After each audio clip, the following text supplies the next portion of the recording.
एक महिला भक्त वृंदावन से बिहारी जी लेकर अपने घर आई और तभी बाहर से गोलू घर के अंदर आया और माँ से पूछता है कि माँ, यह कौन है? तो मैया ने बोला, ये भगवान हैं और ये ही हमारे मालिक हैं। अब तो घर में जब भी कोई नई चीज बनती तो सबसे पहले बिहारी जी को भोग लगता। पहले यह सब चीजें गोलू को सबसे पहले मिलती थीं। इससे गोलू बहुत छिड़ने लगा और मन ही मन ठाकुर जी को कोसने लगा। एक दिन गोलू की माँ काम पर जाते समय बोली, गोलू, यमुना जी से मटके में जल भर कर लाना।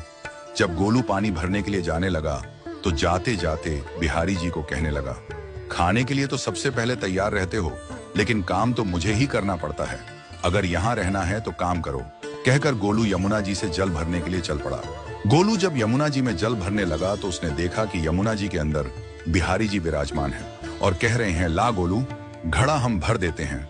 गोलू उनको देखकर हैरान हो गया और बोला, नहीं नहीं, मैं अपने आप भर लूंगा।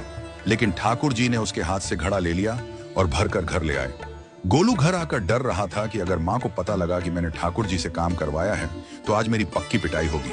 माँ ने घर आकर बिहारी जी को गीले कपड़ों में देखा तो एकदम से हैरान हो गई और कहने लगी कि गोलू, ये जरूर तेरी शरारत है, जरूर तूने ही इन पर जल डाला है। गोलू ने अपनी माँ को समझाने का बहुत प्रयास किया, लेकिन माँ ने उसको डांट कर चुप करा दिया और ठाकुर जी के भीगे हुए वस्त्रों को बदलने लगी।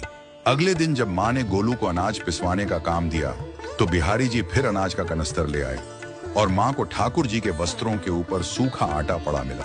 तो माँ ने फिर गोलू को डांटा कि तुझे पता नहीं कि ये हमारे भगवान हैं और तू भगवान के साथ शरारत करता है।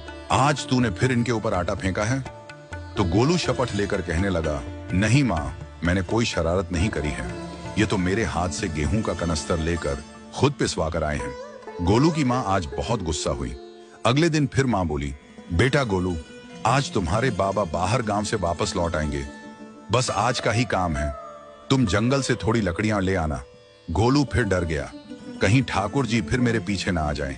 गोलू ने माँ को बोला कि मैं चला तो जाऊंगा, लेकिन बिहारी जी को समझा लो, वो मेरे पीछे ना आई। उसकी माँ हंसकर बोली, हाँ हाँ समझा दूंगी, तुम जाओ तो सही। गोलू जल्दी जल्दी लकड़ियां लेने जंगल में चला गया और माँ काम पर चली गई।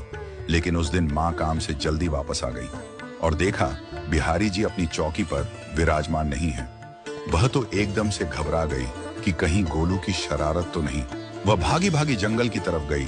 तभी उसने देखा कि गोलू के साथ एक इंसान लकड़ियों को लेकर घर आ रहा है। गोलू की माँ यह देखकर हैरान हो गई कि यह तो बिहारी जी हैं। ये क्या हमारे भगवान हमारा काम कर रहे हैं? इसका अर्थ गोलू ठीक कह रहा था। वह जल्दी जल्दी भागकर ठाकुर जी के पास गई और लकड़ियां उनके हाथ से लेते हुए उनके चरणों में गिरकर रोती हुई बोली, हे बिहारी जी, ये आप क्या कर रहे हो? मुंह गरीब का काम क्यों कर रहे हो?